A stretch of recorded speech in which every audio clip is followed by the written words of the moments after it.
Hello, welcome, ladies and gentlemen. It's time for another invitational. This time, we'll be trying to find a team to head their way to Beijing. My name is Dinko. I'm going to be joined here by Halvor for the next couple of days. And we've got some great teams. We've got a stacked two groups coming in. Group A, obviously, is what we'll be covering today. Yep. And the first game is going to be Mousesports taking on ex-Epsilon. Yeah, a bit of a different looking ex-Epsilon, I suppose, as well. Not as much what originally started as a UK team. Now more actually a Bulgarian team. So we're kind of getting some Bulgarian flavor this time around as well. Last time we saw B-Pro doing exceptionally well for themselves, which is really cool. Yep. Now we get to see some more, I guess, familiar names for most people at home. Victor's going to be playing, and you also have Spellin, for example. So looking forward to see how that pans out. But as you said, yeah, just overall, pretty damn stacked invitational here. Yeah, we're just going to talk about those teams a little bit as well. In Group A, we have got ex-Epsilon, Fours, Mousesports, and Optic in Group A. Probably the most stacked group at the tournament so far. But yeah, when you consider form, all that kind of good stuff, that really seems like it. I think I saw a tweet from MSL, again, I feel like a lot of teams do this every now and again, but they said something about they'd been straight up preparing and boot camping for, well, maybe not boot camping for a month and 10 days, but just straight up preparation, nothing else. Yeah. Like they had no officials, no tournaments to go to or anything. They're solely locked in on this this run that they start now because, I mean, we know they won the Invitational for New York, so they're obviously going to go across the pond eventually, and in a couple of weeks. But now they get the chance to qualify for Beijing as well, which could start quite the run of tournaments for them actually. Yeah, Optic looked really good coming into that New York Invitational, right? We're kind of waiting for that to come because we know MSL is going to turn a team around. Yeah. And he definitely showed that with Optic. And I feel like he's starting to unlock Config yet again. And that was a player that was at his peak form under MSL. No, absolutely. And the more you can get of that, obviously, the better. Famously, if you want to go back to think about like Astralis Killers or something, seeing how they just came off a major victory, MSL has been known to take down Astralis in the past as well. So it adds a little bit of extra spice in that whole equation as well, which is really cool. So yeah, always worth paying attention to MSL teams for that very reason. And over in Group B, it's G2, Gamer Legion, Heroic, and One More Time. One More Time being the team we're not too familiar with, though. Yeah, through the qualifiers, making a very full Polish team. As we see the vetoes here, though, for our first best of one. Yeah. No, I guess, big surprises in terms of what's being vetoed away and whatnot, and Dust 2 ending up where we play. Yeah, Dust 2. I'm thinking this is probably going to be the closest affair possible between ex-Epsilon and Mousesports. You find yourself on a map like Dust 2. That's where you're going to hope that Epsilon will actually show us something. Yeah, you can. Well, if you're ex-Epsilon at this stage, you're thinking to yourself like, this is the closest we're going to get to a fair match. Yeah. And on any other map, the more technical you go, well, actually, even the more loose I could say as well. Just an individual firepower mouse is going to win out that battle. In tactical depth, they're going to win out in that battle as well. So you take it to the one map that's known to create upsets time and time again, and just let the momentum really be the main carrier for you. And if they can get off to a hot start, sure, there's always potential, but you do have to pick Mousesports. I mean, we can't really get too far ahead of ourselves. There's a very small margin in which ex-Epsilon can have a win here. I think Mousesports should be the favourites for the whole tournament. I'm going to go out and say it. I think they're the best team in the tournament. They're number 8 in the world, and coming in closest to them in the tournament is G2. But obviously G2 are a little bit shaky at the minute. We don't even know who's playing for them. Yeah, they haven't announced if Shocks and Unlucky are still going to be playing for them under this invitational, or if they have to find two, temporary players, or if they actually have found two permanent replacements. Nobody really knows. I guess time will tell because they have to show up on the server at some point. Yeah. But you can't really have them as favorites over Mousesports. I think Force, definitely a team that we should mention. They are invitational specialists at this point. They seem to always get into the finals, regardless of who's in the pool here out of the teams. And they also had an excellent showing at Blast in Moscow.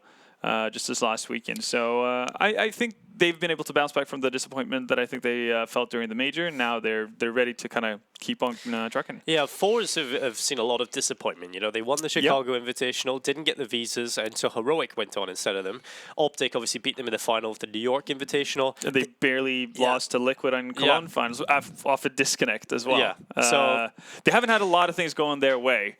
I have to say. But again, if they're able to fight through all of that, still put up good performances, now even done it at LAN as well, because obviously that's a big question mark for newer teams. You can see them dominate or do really well for themselves in online tournaments, and that's all well and good. But if you can't translate that into offline play, then you're never going to be relevant in Counter-Strike. So really cool to see that they did as well as they did in Moscow, and hopefully they can continue that on going forward.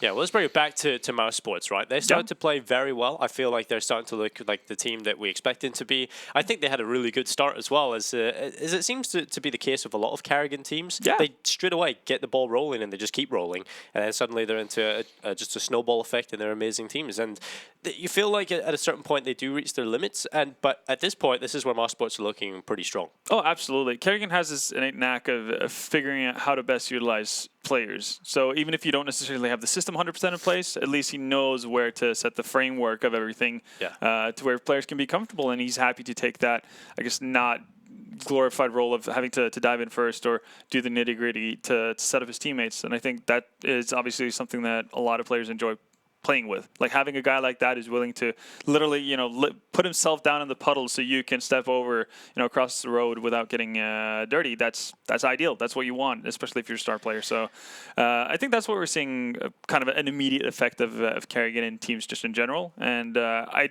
still think there's quite some time until we see, I guess, the cap on Mousesports as it stands. Well, here it is. Dust 2 will be the map we're getting things started on here at the Beijing Invitational. It's going to be ex-Epsilon taking on the Mousesports. And, well, when you talk about Mousesports, they've got great depth in terms of individuals, and Dust 2 is certainly a map where they can show up. Absolutely. And you can see at the very start of it, the odds from GG.Bet as well, heavily favoring Mousesports, and you wouldn't expect anything else, really. We'll see if ex-Epsilon can potentially close the gap as we get going. For now, though, long control's been given up. Mousesports are going to take all the real estate they can get. They also have the utility here to work with for the cross as well. You have to use 2 smokes to get across there. Quite heavy on utility, but they're going to try and get across safely. And Spellin doesn't care about the smokes as he takes away Woxic right through it. Chris J standing to try and fight towards the A-bomb side, but it's Carrigan and Robs who are finding the kills as Chris J looking for his chance to pick up a kill. Unfortunately, it will not come his way, so it's a 4v3. Frozen taps away the head of Spellin, and Victor and NK left into a 2v4 with the kit. So there is still a slight chance here, but very unlikely. Yeah, it's that kit that gives them a little bit of hope here, but they need to find 2 really, really quick frags. And Frozen's in a position where he can duck out easily if he needs to, but it can also get the drop on at least one of these 2 players. So tension's going to be taken away, and yeah, there's no chance for Victor to really deal with that. Great shot from Carrigan as well to find the first. And there we have it. Now, for Mousesports, obviously, it's as well as they have been playing, they naturally will feel pretty disappointed about how their major turned out. One of the, I guess, downsides of having to play through the initial challenger stage and then coming into new legends and whatnot is the fact that you're not going to have the best seed, and they pretty much got to feel the definite worst implications of that. Obviously, having to play Liquid in their 2-2 game and all that kind of stuff. Definitely a team that played well enough to potentially make it to the actual playoff stages, but that's kind of the route you have to go. So for them to actually be in a position where you can qualify for yourself for as many offline tournaments as possible, that's what you're looking to do. You want to constantly keep that hot form going and be at offline tournaments as much as possible. It's almost kind of strange seeing Mousesports in an invitational, though, but you kind of understand why, because they are still a brand new team and they are still getting the ball rolling, but they're performing so well that it's hard to see them that way. And if I'm not mistaken, they were meant to play the last invitational as well, but due to some player vacations having been booked too far in advance, that didn't quite pan out. But it's good to see that they're here now, and I think it's important again.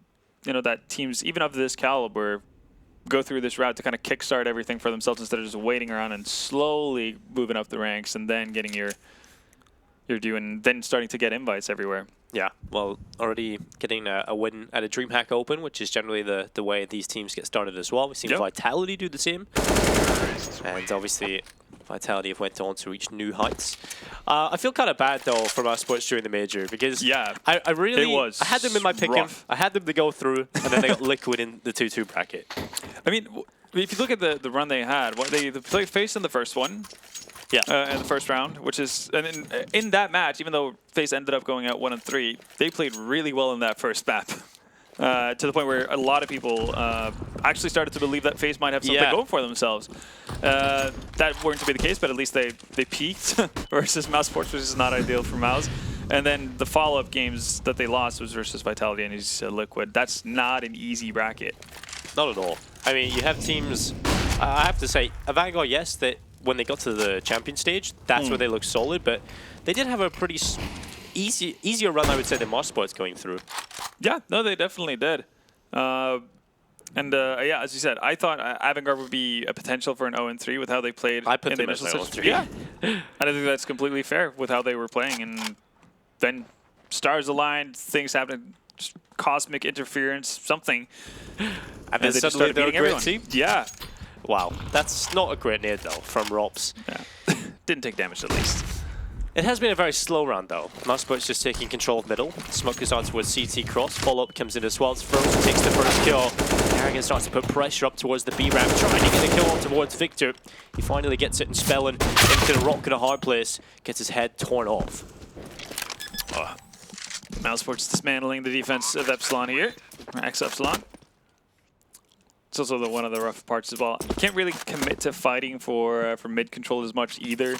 If you have staggered pushes like Mousesports are doing there, they can basically have 2 or 3 rounds of nades going in towards mid. Well, you probably at best have 1 set of it. Maybe you have 2 flashes. Maybe you have 1 smoke to hold them off. But after that, you're just done for. So then you have to dive through smokes. Very likely that a team as experienced as Mousesports is going to sit there and basically abuse the fact that they know you're low on utility and have to make a move. We'll see if Surreal and NK can actually hold on to these weapons. Voxic is fairly interested. He's finding something, but he's not actually getting out too long. So 2 weapons actually being carried over. I'm loving the Krieg usage from the Mousesports side at the minute. We've seen some great taps coming in from Rops. And I think the Krieg is definitely a weapon that is so powerful if it falls into the hands of the CT side. We've seen teams when they pick them up can have a load of runs just picked up off the back of how powerful that the SG is on that CT side. I think I can't remember who it was who threw out the idea a couple of days ago maybe. And I think it was actually in the matchup that Mousesports had versus Crazy playing Train, and Crazy just refused to buy SGs. Yeah.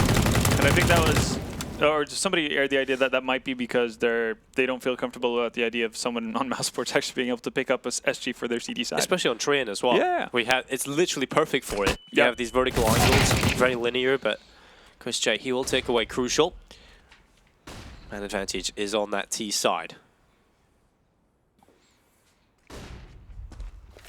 Chris J, probably the true OG when it comes to SG usage in this team.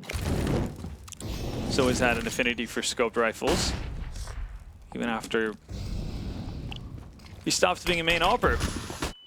Mousesports setting up on Catwalk. Really only Surreal around here to deal with this, and well, it might be a pretty quick save call here, depending on how he does here from the side of Epsilon. You still have 1 player in CT spawn, that's Robs. He might get flanked here in a minute. Oh, he's heard it. That's definitely not something Spellin was expecting. Yeah. Absolutely not. So it was so annoying as well. It's like, what the hell are you doing there? Why are you still here? I like that play though from Robs, because he knows that his teammates are going to be able to take out, right? He has enough confidence in that he's just holding those mid doors, waiting for the players to cross over. Yeah, he's got the backstab covered as well from multiple angles. He knows that some of the times if you're late to take that A site, if you want to do it through long, etc., like there's going to be a quick flank, that kind of thing. Or even in this scenario where Surreal is trapped alone on long, maybe he goes for the rotation out through long cave towards Catwalk, and in that scenario he's going to be caught out as well.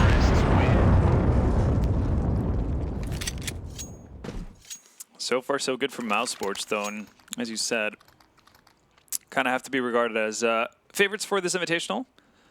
So you wouldn't expect them to have too much issues really with ex-Epsilon. I never like saying that this should be a blow-up because obviously you don't want to see that happen a lot of the time. But no, I feel like this best of one should be one where Mousesports just walk away with it without letting ex-Epsilon confident victory, right? Yeah, getting double figures. So this should be a Mousesports win.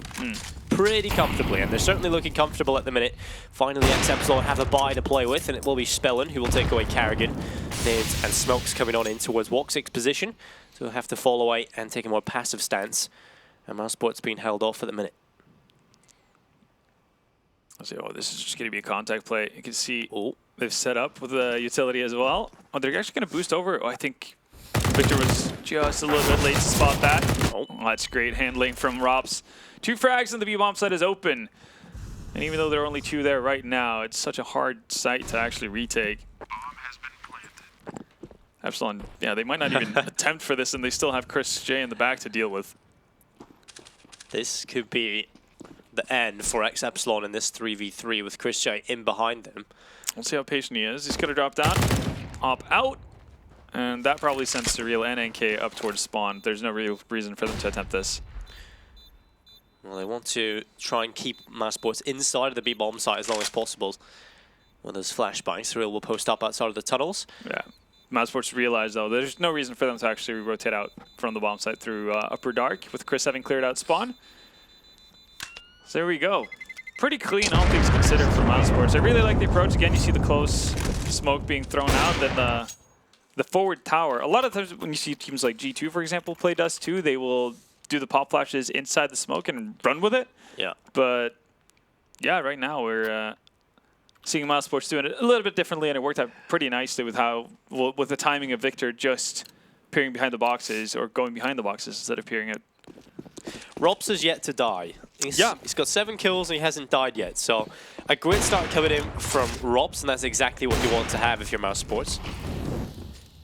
And that's another player. Well, we kind of talked about earlier with MSL unlocking config again. It feels as though as soon as Carrigan came into Mousesports, that's when Robs just started playing well again. Yeah, it helps having basically knowing what you're meant to do, right, at any given time. Even if you are a very smart player like Rob says. Well, that's nice and Surreal. It's a little bit lucky, but it's only going to be good for 1. Yeah, the positioning is not great, and Robs moves through, catches him off guard, and while Crucial has to try and step up, this shot coming in towards Robs. Molotov is in as well, and Crucial will have to head back into Goose. He has got an op, so this could really work for him as Robs will find his first death. It's Crucial going back in for more, but it's not coming his way just yet. Finally, Carrigan arrives. Crucial, the shot's beaten through, and Carrigan will pick up that kill. Voxic connects onto NK, Frozen, topples Spellin, and it's all onto Victor. Still sporting the Wendigo top as he falls away back into his lower tunnels. Well, well, well. This has not proved to be easy for Epsilon or ex-Epsilon. Wendigo's in a really strange position right now, that team. Yeah, I did not get completely why they wanted to make the changes that they did. But now they've got Mirbit. What's going on there? They got Mirbit instead of Haji? Well, they've got Mirbit, who's playing with the team as on trial at the minute. They just announced it yesterday, I believe. Instead of Haji or instead of Calix? I can't remember which player it was. I mean, because obviously, like, you have a core of Bulgarian players, then you add in a Turkish player, which is weird enough in itself. But they did that for, I think it was Dallas, due to visa issues or something to that effect. But in any case, Calix actually did pretty well in that team. No, so it's Bubble, Poison, Calix, Haji, and Mirbit. So there's only 2 Bulgarians on the team. Oh, okay. Wait, Bubble and Poison are left? Blocker, Ships are gone, and Bubble and Poison are the only 2 players left on the roster. There you go. All right. So Ships is a free agent. Oh, Ships is one of the, I guess, the 2 players that we were talking highly of on that side. Yeah. As new up-and-coming talent. So that's a bit odd to see. I still think they retained the best player in Poison. Poison, definitely. It's a bit of a weird one. I've not been too impressed when I've been watching Haji play for the longest of times. Like, he has his moments every now and then. He's kind of like XMS, where you see, like, yeah, he's got mechanical skill, but he has never really been able to translate it into high-level play consistently. He feels like a mercenary. Like, they pick him up when they need someone. Yeah. And that's really, he's never really going to find himself a place in a team, it feels like. It's kind of, he'll be there in the rough time to fill a spot. Yeah. It does feel a little bit that way, and I said that's a shame, but it also makes it a bit of a weird pickup for Wendigo when they're kind of just thinning out their roster one by one and adding odd pieces. It's kind of like, well, we've got so many players we can pick from. Let's just see what works. Yeah. They had Thomas from the UK on their team the other day. Yeah, that's true. They actually qualified for ECS with him, so. Who knows what's going on over there? Time will tell, I suppose. Yet again, though, Mousesports have been given control over long. They're not even going to smoke it, just wide peeking with SGs. That works too. Crucial's going to miss. Pretty important attempt at this. Rops. Oh, he's going to win out this duel. This is awkward. There we go. Surreal gets the better of him. Well, ChrisJ, Voxic, and Frozen into a 3v4, and this could be the first round that ex-Epsilon actually finds. So they're in a decent position to do so. Coming in from short, they've still got utility. They've got a kit alive on Spellen as they try and move into the site. Voxic's in a decent position, along with ChrisJ holding a bit of a crossfire towards long, but Crucial's coming with a great kill. ChrisJ, cool under pressure, gets one kill, but it's on Frozen. The youngster in a 1v3, taps away for the first kill on the Creek, looking back in for the second. He's got that as well, looking for the 3k. It goes for the one tap, but he runs out of ammo, and Crucial comes in for the first of Epsilon. You can tell he was aware of exactly how many bullets he had left as well. That was the mad part. Well, Crucial, even though he misses a couple of opportunities to start us off, ends it on a high note. Important round for ex-Epsilon to pick up here, not let Mousesports run completely away with it on their T side, but obviously it needs to be followed up with something good as well, because right now their economy is in a pretty fragile state. Well, this is the GG.Bet Invitational, so if you want to head over to GG.Bet, protect your bet, and fast and easy. There's no queues, there's no business hours, and no rejections. So make sure you head over to GG.Bet and ensure it with a save code. All caps, save. That's pretty straightforward and easy, just like this B push from Mousesports. So far, well, 2 for 2. Actually, Cyril's going to double up on that from window. Finally, a man advantage for Epsilon to work with here as things calm down. Big thing for Mousesports, though, is that the fact that they've gotten in towards the bomb site. No bomb down just yet, but Cyril's seen something. It's close enough. Yeah. And this is where, I guess, the real challenge starts. Well, Voxic holding over towards the tunnels with the op, flashes over the top of the wall. Needs to be careful here because Crucial's got a decent angle. He's also got the op posted up on his position, so if Voxic is to push his head up, he will fall. But there's a kill. Great timing, great headshot as ChrisJ gets one as well. It's into a 1v2 for ChrisJ. And it's all onto Crucial in the 1v1. Smoke goes on towards the bomb site. ChrisJ looking for it. The tap comes in. Crucial heads above the smoke, and ChrisJ will fall. But is there enough time for the defuse? That's coming through from Crucial. 1 second left on it. And just enough time. Milliseconds in it. But Crucial walks away. Well, it's close, but it's, I mean, still another round for ex-Epsilon. That's all they can ask for. Part, yeah. Yeah. If they can get back to somewhat even figures in this fashion, then they'll take it. It's been a good start from Mousesports, but it's not over yet. They can't afford to let ex-Epsilon build up any momentum. Dust 2 is certainly a map where momentum can carry you pretty far. You know, if you can find quite a few rounds on the board, it's still doable. And Surreal is going to get aggressive in towards short. Smokes up on Xbox, but Surreal's beyond the Molotov. They might not expect it to be here. Frozen will fall, and Surreal's got that first kill.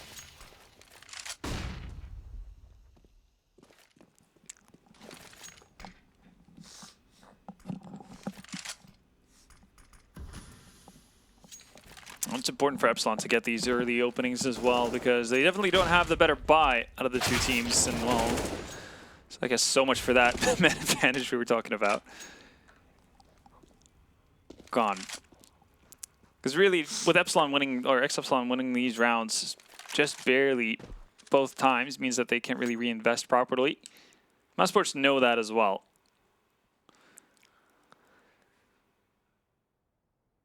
Now, though, in terms of setup, actually, from the CT side, it's actually not too bad. Oh, no. Oh, Spellen, that's a golden opportunity lost. That is so unfortunate. Spellen goes in with the right time. He just cannot capitalize on the kill. As Victor will drop ChrisJ. Carrigan will move in and get the trade, though. Still an advantage for Mousesports. And Surreal is 13 HP inside of the A-bomb site. This is not going to end well for him if he doesn't get the timing right. Molotov comes in. One tick would be enough to drop him. Is Spellen trying to hold the cross. They know the op's still back towards B ramp. And Surreal's just biding his time in behind the boxes, waiting for Carrigan to start planting. He moves around the corner. Doesn't get a single kill. And also drops Spellen over towards the B bomb site. 7-2 for Mousesports. Back to winning ways. That they are. And I guess now it's still nightmare mode for ex-Epsilon, even though they win consecutive rounds, because they only survive with one player in both of those. Yeah, there's not enough to reinvest. Mousesports looking like they're on track for that confident victory, to put it that way.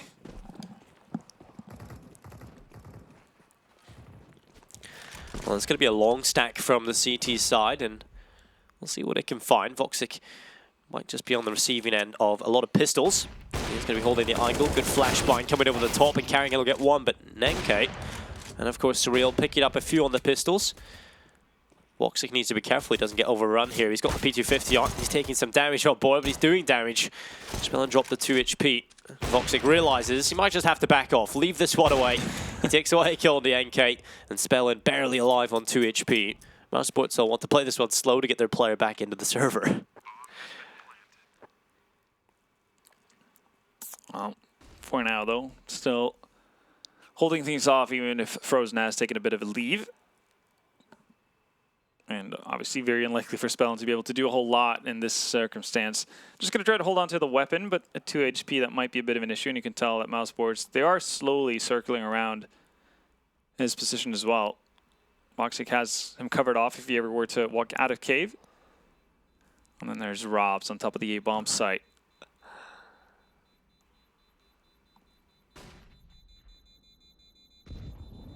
Spellin's just hoping no one comes into this hole. Yeah, and Robs is actually going to play it passively. They have so much money that I'm actually surprised they wouldn't go for it. Yeah. Voxic had a Molotov. Yeah, no, there's definitely opportunities for them to do more with that, but I guess maybe they don't want to play with fire considering Robs temporarily fell out. I don't know. You could have just thrown the Molotov in there. You got to realize that that's a possibility of saving in that position. I mean, where else could he go, really? Pit, that's it. Yeah, so. And then that got naded by Robs, so... Not a bit of a weird one, but still, obviously, another round on the board for Mousesports. Well, it is a Krieg on the CT side. We'll see if it has anything to go for Epsilon. Voxic doing rinse and repeats. He'll go over towards long and go for a pick. This time he won't find anything, though. And that Mousesports have already got short control. Ex-Epsilon, they decided to go for a more passive stance, not challenge that position. Yeah. If you want to look at a team that really has nailed how to play Dust in with the simplest of manners, Avangard, they pretty much just do 2 things. It's close-up contact pushes towards B, and then it's the catwalk execute that they do time and time again. But they've gotten so good at it that most teams seem to have a really hard time stopping it altogether. Mousesports probably not too far behind in terms of efficiency on that if they're given the real estate. And Spellin, once again, the aggressive setup with the ops has not done him a whole lot here over towards the B-bomb site. You see Rops is just ready for it this time as well. Yeah, he's been patient as ever, really. This is what Mousesports want. They want to play the default until a mistake is made from ex-Epsilon, and then they can trigger their attack. And well, it is coming in towards Victor and NK, who have a crossfire lined up in the mid doors, and there's no smoke for CT, so yeah, NK, good opportunity, but doesn't get a single kill. That is absolutely ridiculous. Victor will get 2, luckily. Rob steps in and Frozen with a headshot. It's all on Crucial. The Dutch operate will fall as well, and Rops will take him away. 9-2. Yeah, that was a bit of that's a new attempt from a new twist on things from Mousesports, not smoking it off. If you're the guy in CT spawn, you think to yourself like, hell yeah. And NK doesn't get a single kill. Yeah. That is definitely unfortunate. That is brutal. It's just occurred to me as well that we have probably the only 2 Dutch professional players on the same server right now. That is true, yeah, Crucial. Joey, who had a short stint in... everything? No, in everything, but he also went to NA for a short period of time. Splice, yeah. That's what it was. Yes, with Machine Gun. Yes, yes, the Mongolian god. A really weird concoction of players being brought together, but still. Where is Machine Gun gone? He's back to Mongolia, but I'm not sure if he's playing actively anymore because they did create this new Mongolian team called August with Urcast once he was back to Mongolia after his stay in Australia, and with Greyhound. But that's consisted of Nias, Silkenberg, Urcast, Dobu, and Cabal. It's a pretty solid team. Yeah, it's easily the best team the Mongolians have had in terms of just raw skill. Ooh, Carrigan nearly gets the transfer, but Crucial will take him away. And there has been 2 kills come in for ex-Epsilon. They've got the man advantage to play with. Will they be able to hold on to it, though? That's the more difficult part here, as Mousesports still with the advantage in terms of weapons. And Voxic just binds Surreal right through the wall. His head completely gone. Flashes start to come on through. Spellin trying to play with the smoke in the CT cross. Players starting to make their way in towards the bomb site. Crucial's got himself into the corner with Rops holding off mid. Yeah, he's unlimited time. Okay, yeah, you can tell that he actually wants to go a bit on the aggressive the second Robs finds a kill because he knows it's just a matter of time before Robs closes in on that gap, and he's completely out of any options. Still doesn't pan out. So Mousesports, yeah, they're looking good as can be so far to start us off. The fact that they get Dust 2, really, as you said, like it was a bit of a shot in the dark for ex-Epsilon. I don't think there's a map you can go to where ex-Epsilon will have much of a chance, though, to be fair. I think that's the big issue, right? Unless they've secretly practiced Vertigo. Yeah. It's kind of... But even then, Mousesports are good on Vertigo, right? Yeah. One of the best on Vertigo. Very true. So, yeah, scary times for ex-Epsilon. Getting on to Dust 2, you know, it could have been something. Still can be something with Crucial finding that opening pick. Man advantage for the CT side. Right now, the big worry really is the fact that the individuals on the side of Mousesports are playing so well. Both Robs, Kerrigan doing really hot for themselves, and well, Kerrigan's going to continue on with that trend. So the initial opening frag from Crucial has already been negated. That's a great flash, and it's going to net Surreal 3 frags. That is so clean from Surreal. Just sprays the way, gets the third kill. Kerrigan trying to step into the clutch, though. He will take one, but Surreal with a quad kill. Good stuff coming in from him, and it's 10-3. If ex-Epsilon get 5, you know, I'm not going to say there's a massive chance, but there is a slight one. There is a chance, absolutely. And the half on 5 and pick up a pistol, not fumble anti-ecos and that sort of thing, then yeah, you're within a chance. You see the great setup there with the flash and getting plenty of time here to just line all 3 up. Very well done and very much needed for ex-Epsilon as well. Crucial goes back for the mid-peak. Not going to find anything, but Spellin has found Frozen. Frozen's been dying early and often for the last couple of rounds here. Perhaps getting a little bit too confident. Surreal continues his good form, though.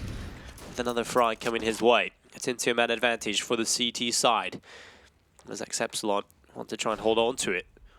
Chris J playing close in the smoke. Trying to see if he can spot a foot. But there is nothing afoot. Mousesports, yeah, they're sitting with a man deficit, but they can still afford to play it slow. They still got utility in play, and if they set up Voxic, they can certainly find a kill.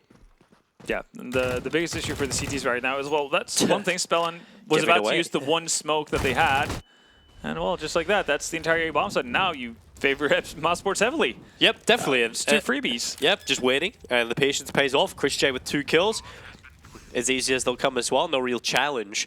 The timing was perfect for him, and Victor and Surreal looking for their way back into this. And Molotov going to come in towards CT, and the utility usage from Mousesports is enough to scare ex-Epsilon away. Money's not in a good position for them, so we'll see what they can. Yeah, the one smoke that they had left actually on the side of Epsilon ended up being pretty beneficial for Mousesports. Spellin obviously getting caught out as he's trying to throw it, and then that creates a bit of a shield, allows for Chris J to get wide into catwalk, and also just protects the planter when they want to set up for the catwalk plant. Well, I couldn't have gone any better if you're the T side. So yeah, even with these early advantages and early openings that ex-Epsilon are able to find with their operas every now and again, they're just not able to stabilize in time.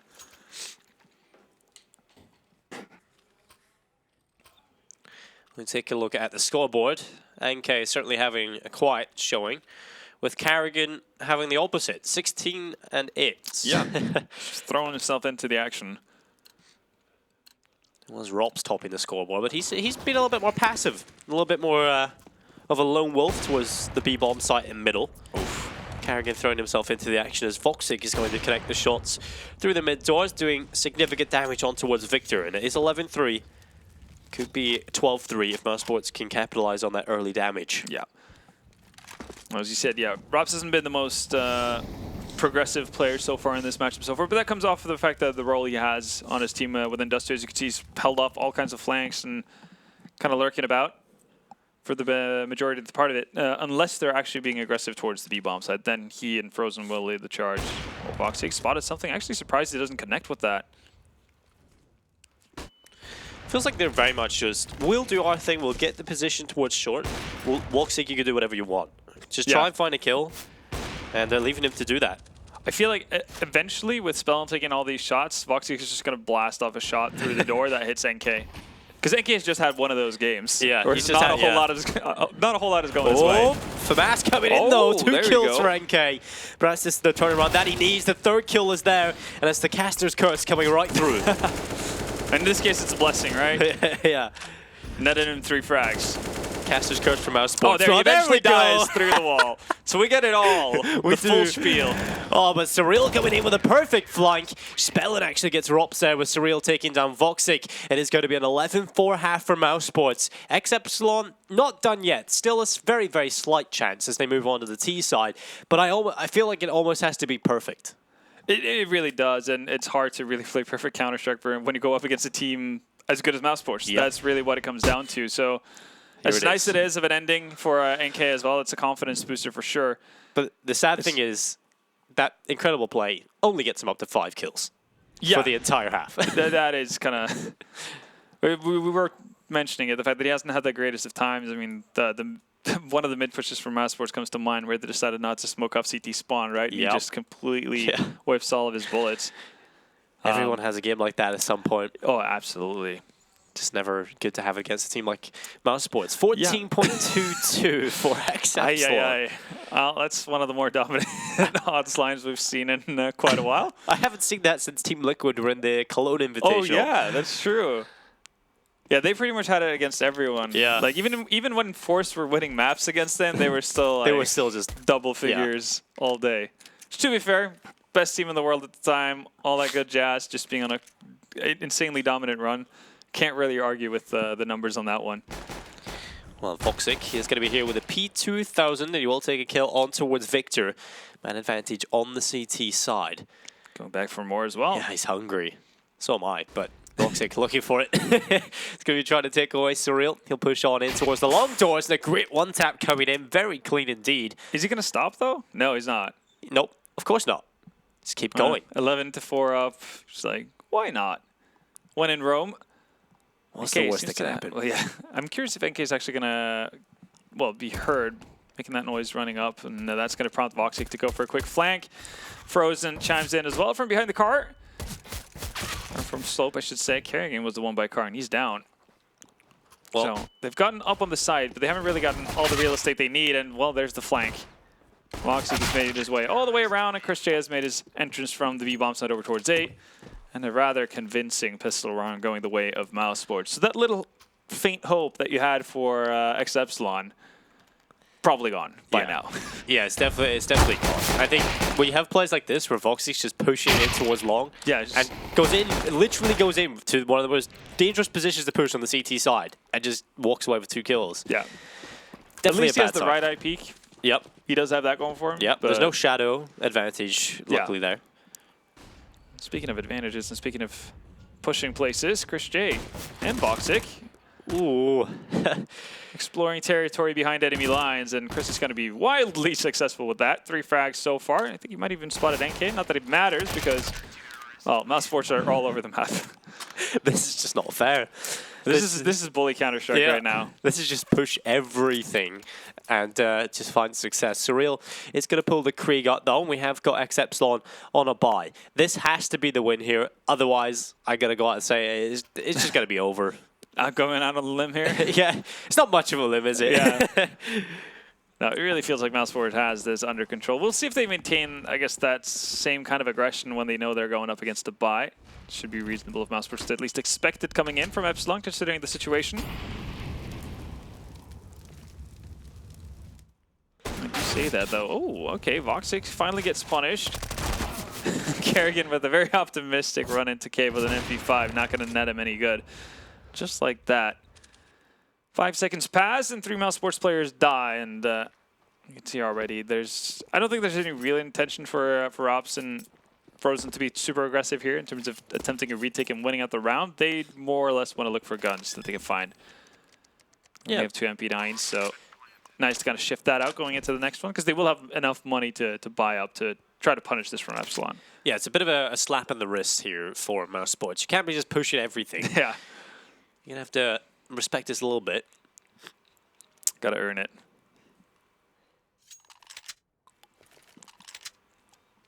Well, Okay, so yeah, not even like remotely focusing on actually setting up in exit positions.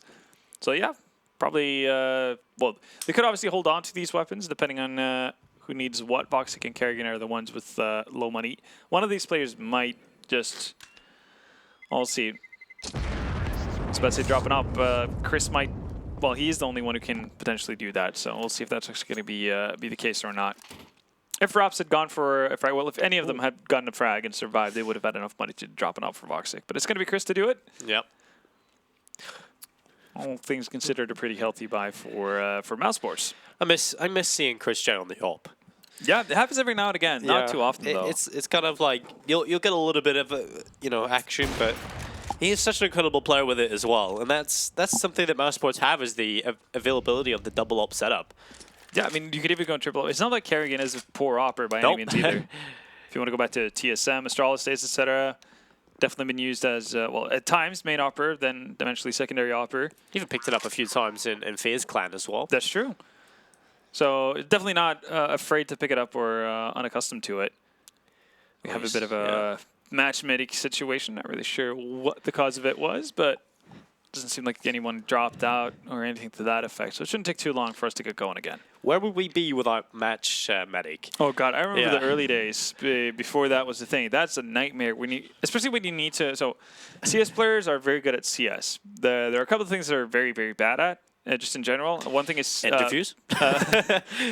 One thing, just tech issues in general. They're exceptionally good at messing up computers. Not that great at fixing them. Yeah. And when it comes to just following orders or like trying to follow a system, because again, back in the day before you had Match Medic, you literally had to try to recreate the round as accurately as possible. Yeah. So let's say you have these two teams playing, and it was a round where Chris got. First, he killed Spellin, then then Surreal got 2 kills with, one with an SMG and then one with a pistol onto those players. You just have to replicate it. Yeah, and they also need to buy up the exact same thing, so you end up with the same money situation as you would have otherwise, and it becomes a nightmare because there's always one player's like, no, I'm pretty sure I got 2 kills that round. And I didn't buy it all. I had a exactly. UMP. I definitely didn't have utility. It's like all that kind of stuff. I didn't buy Kevlar. Yeah. This actually happened at that event, the I Buy Par Masters in California. Oh, yeah. They didn't have Match Medic. And of course they didn't. I remember one of the Team Liquid games wasn't casted. So I went and I got the GOTV demo, and I casted it, and Peter from HLTV put it up on the website. But when I was casting it, there was a certain round where at the start of the game, there was a crash or someone had left and they had to replay the round. Yeah. But they couldn't just go back to round 3. They had to start from the pistol, go through the second round, then the third round, then the fourth round, and they messed it up about 4 times. Yeah, this sounds about right. Yeah, that's how it goes. And eventually we got it, and it was literally about 25 minutes to get 4 rounds played. It was ridiculous. Yeah, we've done that a whole lot. Like, it's at a certain point, you just kind of say, like, maybe we didn't get the nades correctly as well, or, like, nades correctly, or the order of kills as we wanted it, but... we followed the match log on HLTV well as good as we could, and we just have to get going here. Otherwise, we're going to be here all night. So it's definitely been an issue. Match Medic has saved many delays, to put it that way. So we do see the reason now, though, as to why we had to go into the pause. It's NK who's had a bit of a technical issue. So not enough. Yeah. Well, yeah, he did have a bit of a rough go of things. So he's out of there. Might have had to cool down for a little bit, take a walk around the house, and then reconnect back into the server. We'll see, though. Do you think there'll ever be a time where we, such as American football, have an offense team and a defense team? We have substitutes in the game?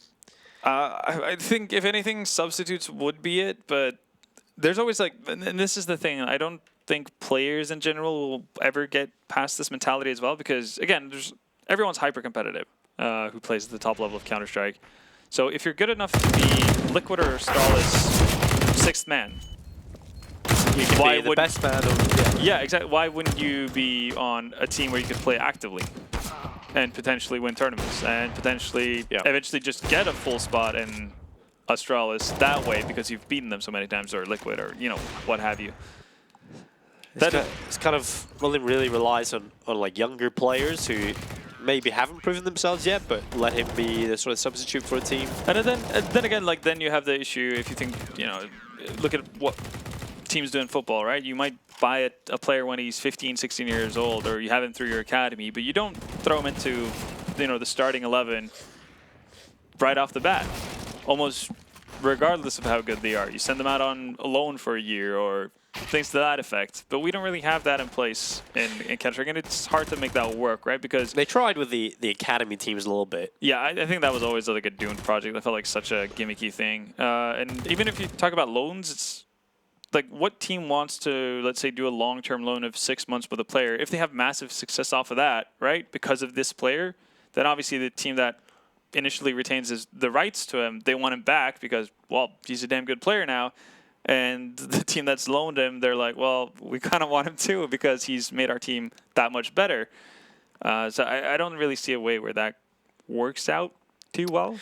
Yeah, I think CS is definitely a very different atmosphere. Yeah. And I think it's important that you constantly get matching as well. One of the biggest dangers to a Counter-Strike player's career is idle time. So not having, and this is one of the reasons why I think there's so many good Danish players. The fact that whenever you've seen them had failed projects, failed teams, stuff that doesn't work out properly, none of these players actually take extended breaks. They're never out of the competitive scene, at a certain level, whether it's tier 1, tier 2, tier 3, tier 4, what have you, for a long time, because they'll get kicked, team disbands, whatever, what have you. And within a week, they'll have someone new that they're practicing with. So they're always playing proper Counter-Strike. They don't fall into the traps like, well, at least I'm playing, 10 pugs a day, and I've done that for 2 years now, because obviously that's going to deteriorate your actual in-game skill, even though you're going to become a great pug player, but that doesn't necessarily translate into actual competitive Counter-Strike. I also feel like some players, if they play on, say, a tier 1.5 team or a tier 1 team, and they go inactive, they don't really want to ruin their reputation by going to like a tier 2 or 3 team, right? Because that'll devalue the player. So I'd say that a lot of the players that do go and get kicked are going to be inactive for a while. That's probably a big reason as to why they stay inactive, and they don't really take these offers from the lower teams. But Denmark has a different scene in the fact that these teams at the tier 3 level are still excellent teams, right? You've got some really good talent. Yeah, Tricked are just beasting out in every sort of like online tournament that you have. Tricked is always in there. They're always in the final brackets. They're always doing really well for themselves. They kind of have this ecosystem that I don't think any other scene really has. I think that in terms of just like widespread talent, probably, then Poland's probably the closest one, which is weird because they don't have the Premier teams anymore. They just don't have a team, right? It's really annoying. It's kind of like CIS, who are starting to get better at it, obviously. Yeah. They have so much talent in the scene, but they could make a super team, but it just never happens for some reason. It's kind of strange. The Polish scene right now is in a spot where they have pretty damn good tier 3 teams. Yeah. Really good everyone's players. Yeah, exactly. They have something really good brewing, but they obviously need to have something to kick them up a notch, which is obviously a very, very, very difficult thing. But they definitely have the talent and I guess the enthusiasm around the game to breed new talent, which is great, because that's not something every scene has. I mean, look at Norway. Yeah, or the UK or Ireland. Yeah, exactly. Well, come on. we don't put Ireland in the same category as any country that has a CS team.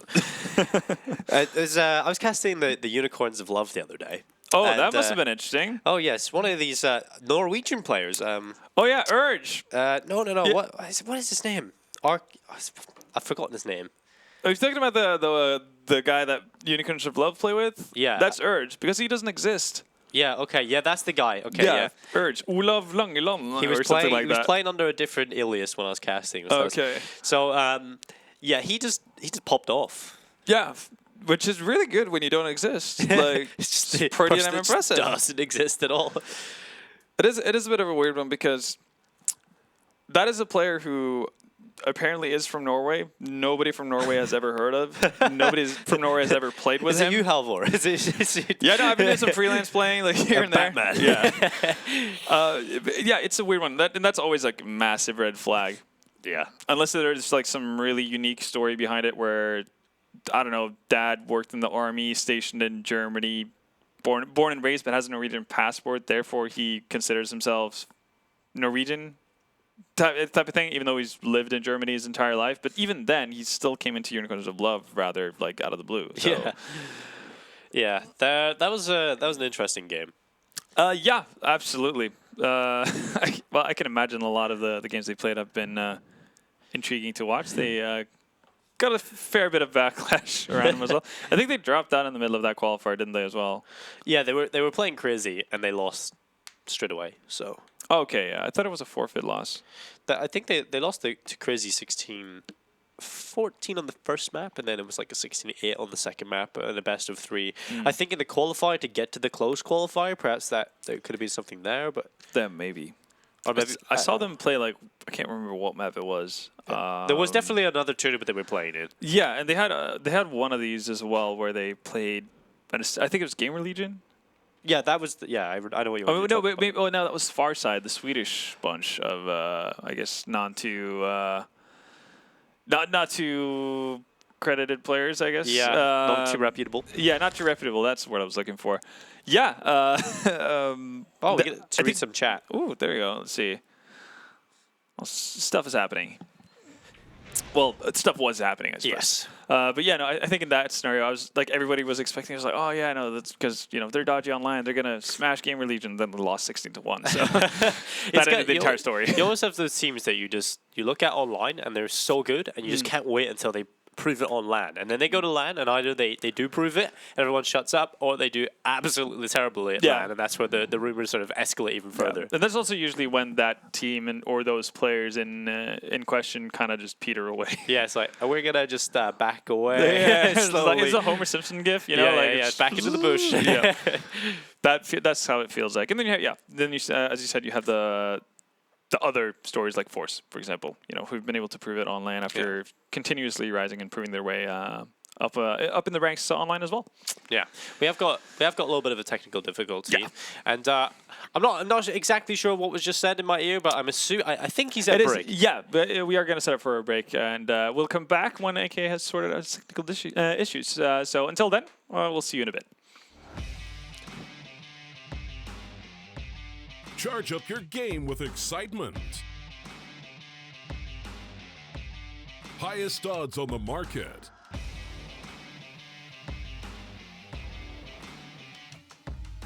Coverage of all live and pre-match events. Place your bets with Solid Bookmaker and win with your favorite teams. Take what's rightfully yours with GG.Bet.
of stunners. We don't gun up on shot, get run up, shut up. Your mouth get stunner, shut up. All of my stunners gon' run up, get run up, run up, run up, run up, run up, run up, run up, run up, get run up, run up, run up, run up, run up.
Wanna get done up, come a cool full of stunners. We don't gun up on shot, get run up, shut up. Your mouth get stunner, shut up. All of my stunners gon' run up, get run up, run up, run up, run up, run up, run up, run up, run up, get run up, run up, run up, run up, run up, run up, run up, run up, run up.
So, Ladies and gentlemen, it is time to get right back into it. It's going to be Mousesports taking on ex-Epsilon. And, well, it seems they are going to be playing 5 versus 4. And I kind of made a little joke there. The timing of it was...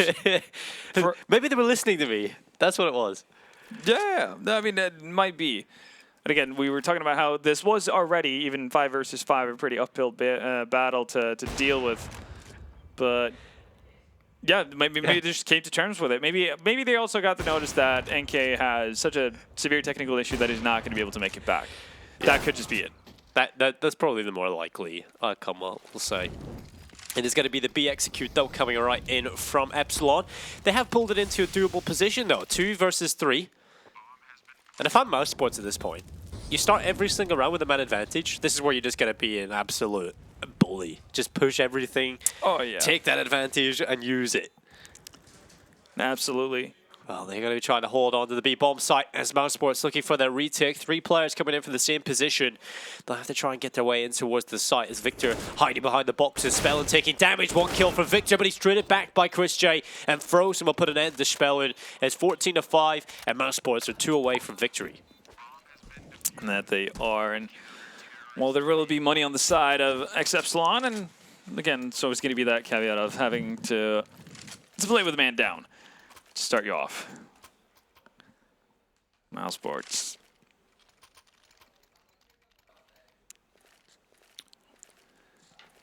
Obviously, if they were to win this, which is looking very likely, we'll be playing the winner of either Force or Optic. It's going to be our next best of 1. If it wasn't hard enough for ex-Epsilon, this has definitely made it even harder. Yeah. This is really just playing Counter-Strike on hard mode. I guess out of all the maps that you could have chosen to play, Duster is probably one of the better ones. A bit on the T side as well. That helps. Yeah. I think you're not as reliant on having everyone on full utility, all that kind of good jazz. You can still set up a lot of solid stuff with just 4 players. And again, if you get control over B with fair trades, going into it, even if you trade evenly, that still means you're within a shot of winning out the round. Ooh, that's a nice peek from Surreal. And we're even. 4v4. That is kind of the heartbreaking thing, isn't it? Yeah. Ooh, a lot of damage being put into Rops there. Well, Surreal will find another one and it's pulled back. They've got the man advantage at this point. Ex-Epsilon playing very well indeed. He probably knows that there's one more there that's super low HP though, because he didn't that was an assisted frag that he got. So I'm a little bit surprised the fact that he's the only one moving in towards B here. Oh, Carrigan. Spot Victor. He's got that kill as well. 35 seconds. Trying to make his way towards the B-bomb site. Surreal trying to find this last player, but Robs is in a good position. He'll just let Surreal walk right into him, and he's got that kill. Back into the advantage for Mousesports. 20 seconds to play with. Crucial missed shot. That is unbelievable. Goes back for the second. He will eventually connect with Spellin. Finding one as well. It's all on Robs. 1v2. Does he have time for this? No. Oh, this is going to be so damn close if he's ever going to make it. I don't think he has time. He doesn't have time, does he? Yeah, he's going to have to drop down. It's shadow spotted. Oh. No. What? What are you doing? What was that, Robs? Okay. Giving ex-Epsilon a slight chance, it seems. What the hell was that? Oof. Literally a second away. He hears him drop and he crosses. Why? What is your thought process behind that? I guess Robs probably thinks he's eventually going to push forward. Therefore, he tries to time his jump as Crucial is moving forward, making it an awkward shot to hit. But even then, you play the time. Yeah, you play for time. But I think it's just that if Crucial moves far enough forward, obviously that box is not going to give him full cover if he's far enough forward.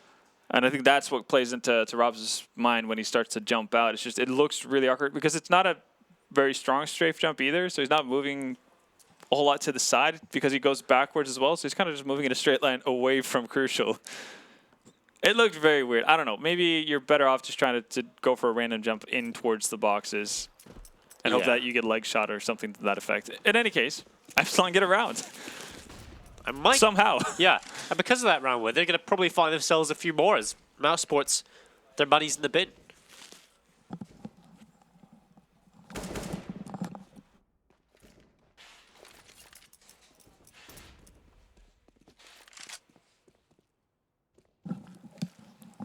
only pistols to play with, but it is a 4v4. As Rops will start to make his approach in towards the lower tunnel. Surreal will be sitting here with the AK-47. I'm falling a bit asleep behind the wheel there. Oh. Rops will take Surreal away, and it will be a 3v4. Woxic hiding in behind the car. He has got Carrigan up on site. Oh, they're not going to Molotov it. They want to play contact. They want to get close before they spot anyone.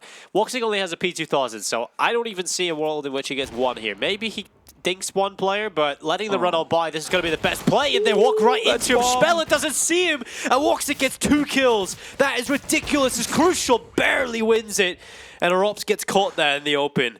Oh my god, this is just chaos. What are these rounds? What is going on? I have no idea. How does Spellin not see Woxic there?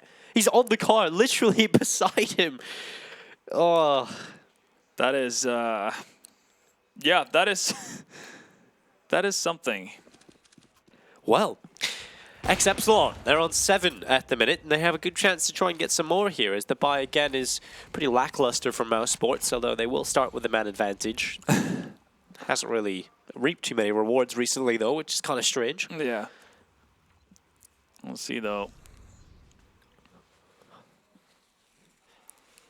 Weird way this match is going. Oh and my Surreal, God. he's got these Ferrari peaks going down. That almost seemed like an op shot. It was so quick. One shot through the box, headshot coming in. It's going to be a 4v4 yet again. And Surreal, he's been the beast for ex-Epsilon. He's been the man that's opened up a lot of these fronts and given them a slight chance, really neutralizing the man deficit they're starting with. Absolutely has. Mousesport, they realize that the round is lost. They're just going to try to hold on to Kevlar and obviously the weaponry on Voxic and Chris. And you wanted to see this in the first half, Chris on the op more than what we've done in the, well, recently. It's actually him donning it right now instead of Voxic. We'll see if that continues on as we move into the next round. Because there's always a fair chance of Mousesports buying up behind this if they can maintain, well, have 4 players staying alive into the next one. Now, having Chris J and Voxic potentially drop weapons here, you're looking at an okay buy for Mousesports at that point. No, about that like completely chaotic round over towards long. Rob's managed to pick up an AK inside of Cave, if I'm not mistaken, but I can't remember if, because Crucial was down to 10 HP, but I'm not sure if Rob's connected with a single shot. I think he hit him once. Yeah, in the leg. Man, I was just complete chaos. Well, Crucial, he's going to try and take that shot off towards A long, but the play will slow again as the bomb posts inside of the B tunnels. Crucial tries to hold the cross with Frozen just on the other end of the door. Goes for a shot of his own, but it's not really going to amount to too much.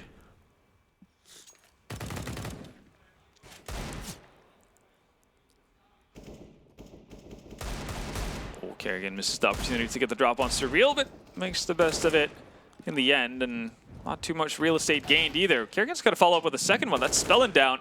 Victor needs to come up big, and he's going to get, well, double teamed. Wow. Now it's all Crucial left to his lonesome. Doesn't want to let it go, Matt Point. He's going to try instead of saving. He will burn alive Carrigan. Good Molotov coming in. That's into a 1v2. It's doable here for Crucial. He's won a few clutches for them in a row, but Voxic this time will drop him, and there's no chance to save. Speaking of save, Halvor, why don't you tell them about the code? Yeah, so if you guys want to head over to GG.Bet.com, there's a cheeky little offer going on as of right now. You can protect your bet fast and easy. No queues, no business hours, no rejections, and ensure it with SAVE as your code. That's SAVE with capital letters. Definitely go ahead and check that out as we get into what could be the potentially last round of the game. Certainly looking likely with Rops taking away Crucial early. It's the man advantage to play with. And it will be a 3v5 as they want to try and get into this. When I say man advantage, it's 2-man advantage, really. So, smoke comes in from Spellin. They can slow the play again. And Carrigan posted in towards short. This should be good for at least 1 kill in this angle. And again, he's obviously looking at 2 players there. And Surreal will take him away. He got damage for nearly 2 at least.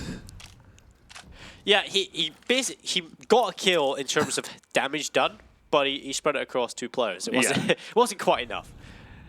Still the man advantage, though, obviously, for Mousesports, as I think that'll be the common factor until the end here.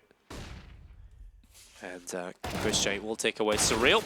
It will be Victor taking away Chris J. Back and forth we go. 2v3 as Frozen holds. Waits for Victor. Peeks into the middle. And Speller will fall. Finally, Mousesports get it done. 16-8. And definitely could have been much worse for them. But we have to hand it to ex-Epsilon. They decide to play with 4 players. They keep it going. And the schedule's back on track. Yeah. I mean, they tried to make the most out of it. Obviously, unfortunate for them. And Anki had some, like, as severe tech issues as he did. That he couldn't make it back in time. But the fact that they pick up a couple of rounds on the T side and I guess pretty up the score. Yep, something at the very least. And they're not out of the tournament yet. Again, they're just going to be playing a lower bracket matchup as well. And we're going to be, well, seeing who's going to be in their respective matches after the next one, because we've got Force versus Optic coming in. Indeed, we have got another great matchup coming right up after this. It's Optic taking on Force. No stranger of each other. They were a finalist of the last Invitational. But we're going to go to a short break. But once we come back, we've got that game ready for you.